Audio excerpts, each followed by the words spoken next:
Understanding crypto is like having an aha moment. When Oprah Winfrey coined the term on her show, aha moments were usually about self-care or finding yourself.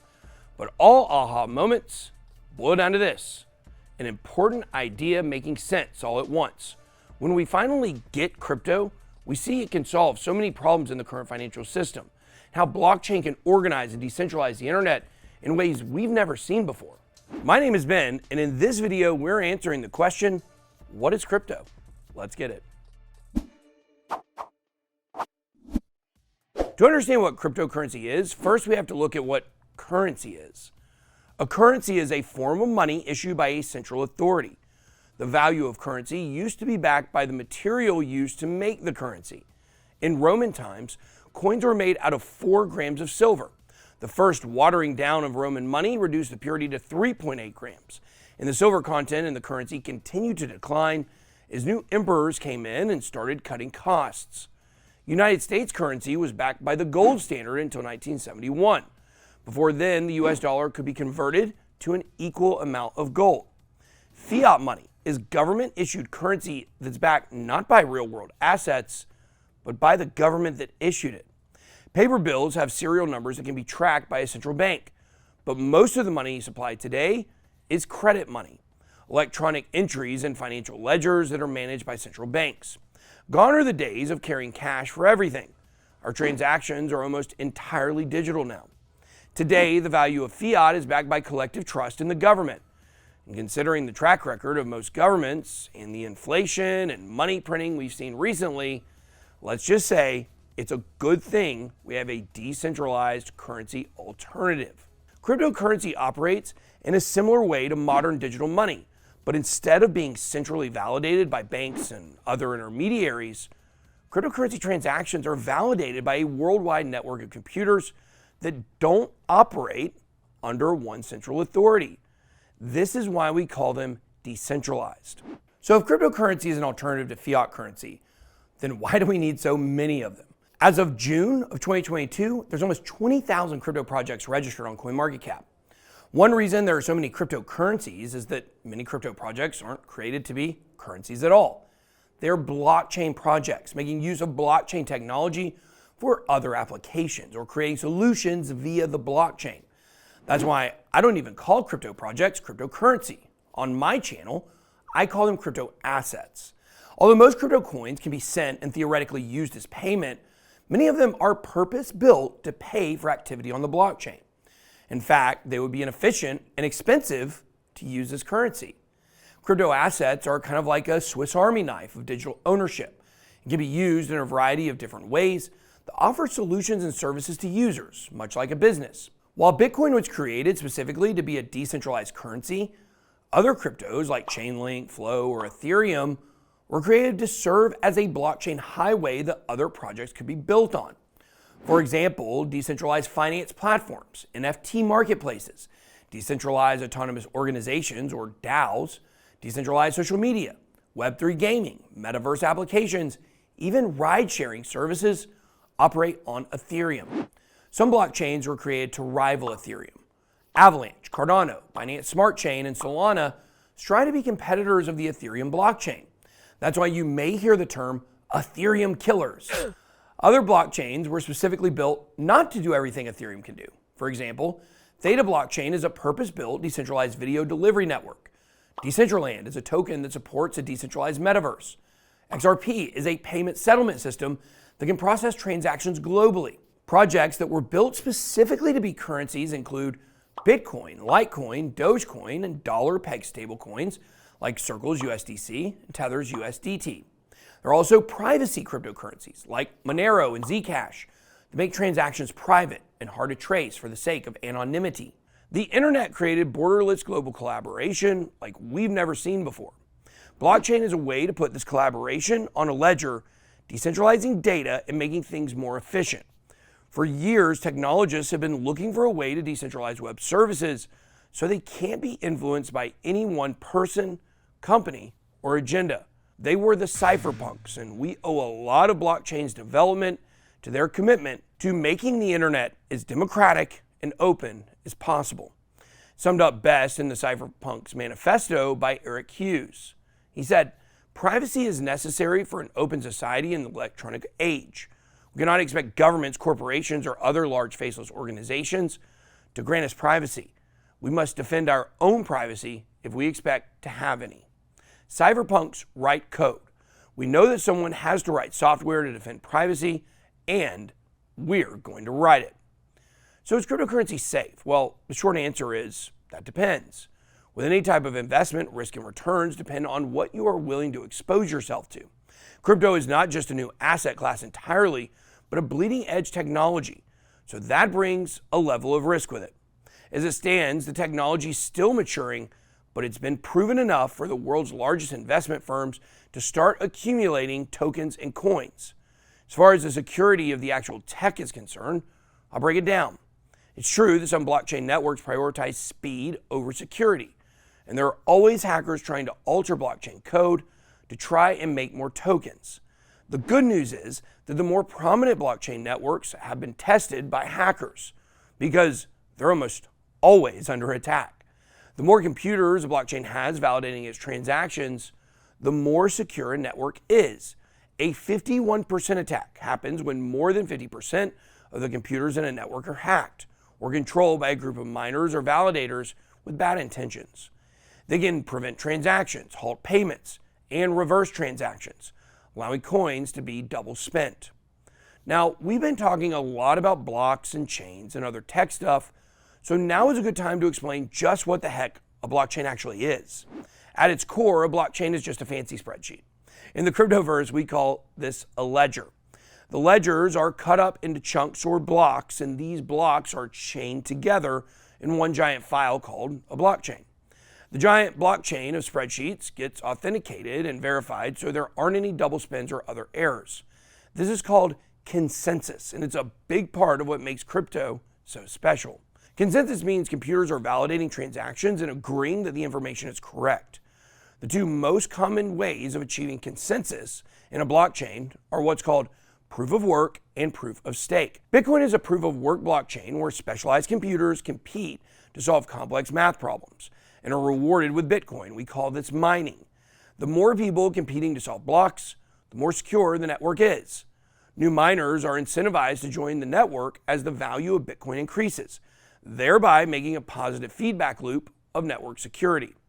Proof of stake blockchains like Cardano, Avalanche, and Polkadot are more scalable because they don't require expensive mining equipment or energy inputs like proof of work. Think of proof of stake like depositing coins into the crypto equivalent of a piggy bank. Users can store their tokens into one big piggy bank with other people, and they are called delegators.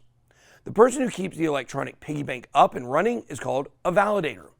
The token protocol has rules that randomly select validators to add transactions to the blockchain, which earns rewards that are shared by everyone who has stored their tokens in that validator. So because major cryptocurrencies like Bitcoin and Ethereum have so many computers validating the network or so much hash power, it is extremely unlikely that they will suffer an attack. There are just too many computers for a bad actor to control. Networks that suffered 51% attacks are mostly dead projects that have fewer nodes to validate transactions. We've covered what cryptocurrency is and whether it's a safe place to invest money, but what gives cryptocurrency its value? Well, value can either be innate or acquired. Valuables like artwork, gold, or any other asset have innate value because they're scarce. An acquired value is something like trust in a country's government, like for the dollar or the yen. But ultimately, it doesn't matter why people want something. It only matters that enough people want it. In the case of crypto, limited supply of certain projects' coins can make holding the asset more desirable. Simple supply and demand. There's also the key element of what the asset can do that creates value.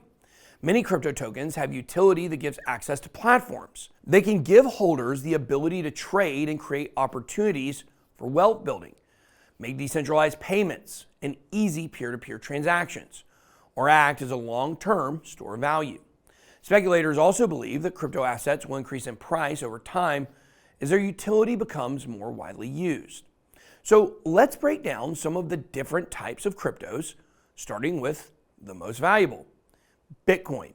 Created in 2009 by anonymous developer Satoshi Nakamoto, Bitcoin is the first digital currency designed to be a form of payment that doesn't require a middleman for financial transactions. The first Bitcoins were mined by home computers, but as Bitcoin mining became more competitive and mining rewards continued to be halved every 4 years, ASIC miners became a more profitable way to mine Bitcoin. There will only ever be 21 million Bitcoin, and Bitcoin is divisible to 8 decimal places. Smallest unit is called a Satoshi, after the creator. Buying small amounts of Bitcoin is called stacking sats, and can be one of the best ways to dollar cost average into Bitcoin. Ethereum. Ethereum is a decentralized software platform powered by blockchain. It has a native cryptocurrency, Ether or ETH, that's used to pay for transaction fees, making the price rise as Ethereum gains adoption. The Ethereum blockchain can be used to create and fund decentralized applications or dApps and other secure digital technology. The Ethereum blockchain is community ran and home to digital money, global payments, and applications. Right now, the Ethereum blockchain is proof of work and Ether is mined. The merge to Ethereum 2.0, where Ethereum will become proof of stake, is expected to happen sometime in the summer or fall of 2022. Crypto assets other than Bitcoin are known as altcoins, even Ethereum. Although I would argue that ETH has become enough of a household name that it no longer deserves the label altcoin. But altcoins capture around 40% of the total crypto market cap as of today. And there are different types of altcoins with different use cases. Stablecoins are cryptocurrencies' bank account, assets that are pegged to another asset like the US dollar.